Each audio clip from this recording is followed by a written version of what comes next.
moments later. Hello everyone, তোমরা সবাই কেমন আছো? আর দেখো, আমরা নবদ্বীপ যাচ্ছিলাম সবাই মিলে। আর দাদা ক্যামেরার সামনে আসতে যাচ্ছিল না, লজ্জা পাচ্ছিল।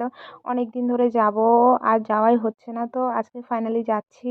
আর গিয়ে দেখি মন্দিরটা 1টা পর্যন্ত খোলা থাকে, তারপরে বন্ধ হয়ে যায়, আবার বিকাল 4টের পরে খোলে। তো আমরা ওই মন্দিরে গিয়ে মানে কিছুক্ষণ চারিপাশটা ঘুরলাম, আর ভেতরটাও খুব সুন্দর ছিল। আর ওটা ওই মন্দিরটার নাম ছিল কেশবজি মন্দির।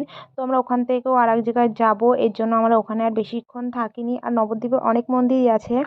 আর মন্দিরটা দেখো, তোমরা যারা এসেছো তারা তো নিশ্চয়ই জানো, খুবই সুন্দর।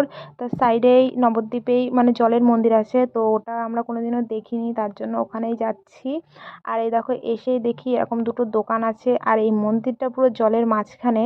তোমরা হয়তো ভালো বুঝতে পারছো না। আর এখানে হরিণ ছিল, তারপরে হলো কিনা রাজহাঁস ছিল।